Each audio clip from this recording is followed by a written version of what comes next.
నమస్కారం గురుగారు. నమస్కారం మణికంఠ గారు. నవంబర్ మాసం విశేషంగా మకర రాశి వాళ్ళకి ఈ మాసం ఎటువంటి పరిస్థితులు ఎదురవబోతున్నాయి, ఎటువంటి దైవారాధన పరిహారాలు చేసుకుంటే బాగుంటుందంటారు? మకర రాశి వారికి మనకి అష్టమకేతు జరుగుతున్నాడు. దానివలన ఈ నవంబర్ నెలలో వీళ్ళందరూ కూడా ఎంత హ్యాపీగా, ఎంత జీవన విధానం మామూలుగా వెళ్తుంది. కానీ ఈ భార్య పెట్టేటటువంటి కష్టాల వల్ల ఈ యొక్క మకర రాశి వాళ్ళంతా కూడా సూసైడ్ చేసేసుకుంటే బాగుండు అని పదే పదే వాళ్ళకి అనిపిస్తూ ఉంటుంది. అష్టమకేతు అన్నమాట. ప్రపంచంలో 80% బయట సమస్యలు, 20% బయట సమస్యలు అయితే 80% కేవలం భార్య పెట్టేటటువంటి బాధలే అనేటటువంటి ఉద్దేశంతో ఉంటారు.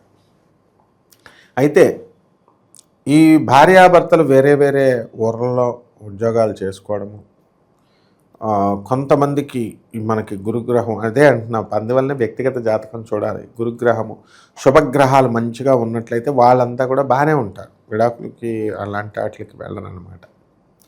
ఇక ఆదాయాలు అనేటటువంటిది బాగా పెరుగుతాయి. పిల్లల్ని మంచిగా వాళ్ళు చూసుకోవడము, వాళ్ళకి మంచి డిసిప్లిన్లో పెట్టడము, ఇలాంటివన్నీ కూడా బ్రహ్మాండంగా జరుగుతాయి. ఇక రైతులు ఆదాయాలు బాగా పెరుగుతాయి. ఇల్లు లేనటువంటి వాళ్ళు ఇల్లు కొంటారు, స్థలాలు లేనటువంటి వాళ్ళు స్థలాలు కొంటారు, మరి ఎక్కడికో వెళ్తారు. అది పెద్ద విషయం కాదు. అది ఇప్పుడు మనకి వ్యాధులు ఎక్కువ రావడానికి అవకాశాలు ఉంటాయి. ఇప్పుడు వాకింగ్ బాగా చేయాలి. వీళ్ళు పెద్దవాళ్ళు ఇంతకుముందు ఏం చెప్పారమ్మా, ఫుల్గా నువ్వు తిన్నది అరిగేదాకా పని చేయమన్నారు. వాకింగ్ 4 సార్లు వెళ్ళాలి. ఇప్పుడు నడిచి వెళ్తే ప్రెస్టేజ్, కార్లో వచ్చారా, స్కూటర్లో వచ్చారా, బైక్లో వచ్చారా, బైకులు లేదా అంటారు. వీడు కార్లో తిరిగితే ఆ నరమంతా కూడా ఫ్యాట్తో కూడుకుపోయి హార్ట్ అటాక్లు రావడానికి అవకాశాలు ఉన్నాయి. ఇప్పుడు మకర రాశి వాళ్ళకి చెప్పండి. ఇప్పుడు మరి నాకు ఫుల్ పార్టీలు ఎంజాయ్ చేస్తున్నాం అంటున్నారు, ఫుల్గా తాగి పడేస్తున్నారు. తాగినండి అంతే. ఇప్పుడు మరి లివర్ కానీ కిడ్నీ కానీ డిస్ఫంక్షన్. ఇప్పుడు స్కూల్లో టీచర్లు, మాస్టర్లు ఉంటారు. ఏముంటాయమ్మా మీటింగ్ హాల్లో, ఏముంటాయి స్టాఫ్ రూమ్లో? పుస్తకాలు ఉంటాయి. బాగా చదువుకోవాలి, ఎంతసేపు చూసినా పుస్తకాలు. వాడికి టీచర్స్ కాన్సన్ట్రేషన్ అంతా ఏంటి, పిల్లోడు మంచి మార్కులు రావాలా, మంచిగా చదవాలా అని. వాళ్ళతో స్టూడెంట్తో అనుకూలంగా వీళ్ళు టీచర్స్ మంచి గౌరవిస్తే మంచి మార్కులు వస్తాయి, వీడికి బాగుపడతాడు. బిజినెస్ మ్యాన్లుగా అవి ఉండవు కదా, పుస్తకాలు ఉండవు అక్కడ, నోట్ల కట్టలు. అండ్ ఇంకా బాగా సంపాదించేసిన వాళ్ళకి మొత్తం ఇంట్లోనే బార్ బ్రహ్మాండంగా పెడతారు. వాళ్ళకి ఫుల్ పుష్కలమైన డబ్బు. ఏం చేస్తారు అప్పుడు? వాళ్ళకి ఏమొస్తాయి, ఆనందాలు వస్తాయి. టీచర్లు వచ్చి అక్కడ నీతి కబుర్లు చెప్తుంటే వాళ్ళకి మండిపోతూ ఉంటుంది చూసేవాళ్ళకి. కాబట్టి అసలు టీచర్లు మరి చిన్నప్పటి నుంచి చెప్పకపోతే వీడికి బార్లు వస్తాయా, ఏమొస్తాయి? తర్వాత ఫేజ్లో ఉంటాడు వీడు. కాబట్టి ఎట్టి పరిస్థితుల్లో కూడా గురుగ్రహము సప్తమ స్థానంలోకి వచ్చేస్తోంది మకర రాశి వాళ్ళకి. భార్యాభర్తలు అనేటటువంటి వాళ్ళు దూర ప్రాంతాల్లో ఉద్యోగాల కోసం ట్రాన్స్ఫర్లు కొంతమంది అవడానికి అవకాశాలు ఉంటాయి. కానీ గురుగ్రహం దృష్టి ఉండడం వల్ల చెడ్డవాళ్ళతో దోస్తాన తగ్గిస్తారు. విద్యార్థులు కూడా డ్రగ్స్, ఇలాగ కొన్ని అలవాట్లు అమ్మేటటువంటి వాళ్ళతో స్నేహాలు చేయకూడదు. ఇంజనీరింగ్ స్టూడెంట్స్ వీళ్ళంతా కూడా ఈ రకంగా చేస్తే వీళ్ళు బాగుపడతారు. మకర రాశి వాళ్ళ కొంతమందికి నోటికి సంబంధించినటువంటి దుర్వ్యసనాలు రావడానికి అవకాశాలు ఉంటాయి. బాటిల్స్ ఖాళీ చేసి పడేస్తారు, ప్యాకెట్లు సిగరెట్లు కాల్చి పడేస్తారు. ఈ విధంగా ఈ యొక్క శనిగ్రహ ప్రభావం వలన సోదరులు మంచిగా డెవలప్ అవడం అనేటటువంటిది ఎక్కువగా కనబడుతుంది ఇక్కడ ఈ రాశి వాళ్ళకి. అండ్ విదేశాలకు వెళ్ళాలి అనుకునేటటువంటి మకర రాశి వాళ్ళకి కొంతమందికి విదేశాలకు వెళ్ళేటటువంటి అవకాశం అధికంగా కనబడుతుంది. అండ్ వృత్తి దగ్గరికి వచ్చేసరికి వ్యాపారంలో ప్రభుత్వ సంబంధమైనటువంటి లావాదేవీలు జరగడానికి అవకాశాలు ఉంటాయి, తలపోట్లు రావడానికి అవకాశాలు ఉంటాయి. అందువల్ల మకర రాశి వాళ్ళు మంచోళ్ళతో మాత్రమే స్నేహం చేస్తే వాళ్ళకి డిసిప్లిన్ వస్తుంది. అయిపోతే 30-40 ఏళ్ళు తాగిన తర్వాత ఎందుకు ఈ అవస్థలు, వాటి జోలికి ఎందుకు వెళ్ళాలి? కాబట్టి ఈ మకర రాశి వాళ్ళకి ఇలాంటి ఆలోచన, అమ్మో ఎంత ప్రమాదమా అయితే అని గురుగ్రహం తెలియజేస్తుంది. అదేనమాట గురు దృష్టి ఉండడం అంటే. కాబట్టి అద్భుతంగా ఈ మకర రాశి వాళ్ళు ఒక విధంగా చాలా పట్టుదల ఉన్నటువంటి వ్యక్తులు. అందులో వాళ్ళ పర్సనల్ జాతకంలో ఉన్నటువంటి ప్లానెట్స్ని బట్టి వీళ్ళకి మంచి గైడెన్స్ అనేటటువంటిది ఇవ్వడం జరుగుతుంది. కాబట్టి మనము వీళ్ళకి పెళ్ళిళ్ళు ఎప్పుడవుతాయి, అసలు ఉద్యోగాలు ఉంటాయా, ఊడిపోతాయా, ఊడిపోతే మళ్ళీ కొత్తగా ఉద్యోగాలు ఎలా, పెళ్ళిళ్ళు పెడాకులు అయిపోతే ఏం చేయాలా, సూసైడ్ చేసుకోవాలా, అసలు బతకాలా, ఇలాంటివన్నీ కూడా మనకి వాళ్ళ వ్యక్తిగత జాతకాలను బట్టి మనం చెప్పచ్చు. దైవానుగ్రహం, బెజవాడ కనకదుర్గమ్మ తల్లి అనుగ్రహం వలన.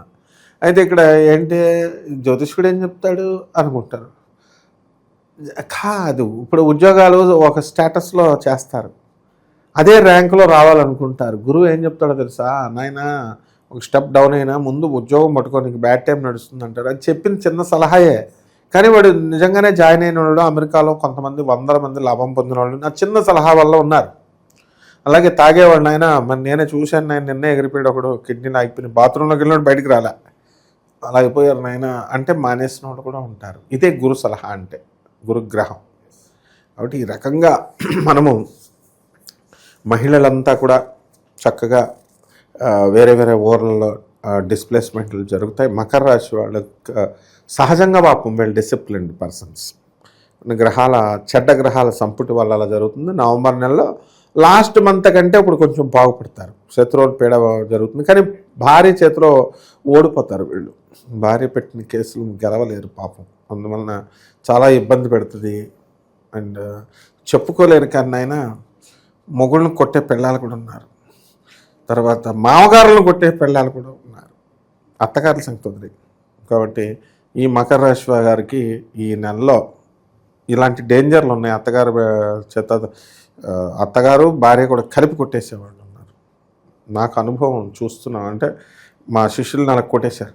కాబట్టి ఈ టైంలో వీళ్ళు జాగ్రత్తగా ఉండాలి స్త్రీలతో. అండ్ ఒంటరిగా ఉండకూడదని బయట తిరిగడం కాదు. అష్టమ కేతు ఉన్నాడు, సాధన చదవాలా. ఎవరింటికి వెళ్ళి కూర్చుని లేకపోతే జనాలతో కూర్చుంటే రండ్రమ్మ మందు బాటలు తాగుదాం అంటారు, అలా కాదు. చక్కగా డిసిప్లిన్గా వాకింగ్ అని, ఈ యొక్క పుస్తకాలు చదవడం అని, వీడియోలు మనం చెప్పే నీతి వాక్యాలు, రాశి ఫలాలు చెప్పవయ్యా బాబు అంటే నీతి వాక్యాలు ఎక్కువ చెప్తారు సార్ అనేవాళ్ళు ఉన్నారు. ఇలా చెప్పేవాళ్ళు విని చక్కగా ఆత్మహత్య నుంచి బయటపడిపోతారు. సో ఈ రకంగా చేసుకోవాలి నాయన. ఎటువంటి పరిహారాలు తీసుకుంటే బాగుంటుంది గురువారి నెల వీళ్ళు? పరిహారాలు కంపల్సరీ. వీళ్ళు ఇప్పుడు కార్తీక మాసం కొన్ని రోజులు ఉంది కాబట్టి అంతవరకు, కార్తీక మాసం అయిపోయేంతవరకు వీళ్ళు కొద్దిగా శివ ఆరాధన చేసుకోవాలి. మిగతా టైంలో వీళ్ళు ఏం చేయాలా, కూష్మాండ దీపం పెట్టాలి. కూష్మాండ దీపం అంటే మొత్తం బూడిద గుమ్మడికాయని తీసుకోవాలి, సగానికి కట్ చేయాలి, అందులో గుంజు తీసేయాలి, నువ్వుల నూనె పొయ్యాలి, అందులో ఒక అఖండ దీపారాధన పెట్టాలి, ఆగ్నేయ దిశలో పెట్టాలి. ఆగ్నేయ దిశలో పెట్టి దానికి అఖండ దీపారాధన పెట్టి చేసినట్లయితే సూపర్గా వీళ్ళకి కష్టాలన్నీ కూడా ఎగిరిపోతాయి.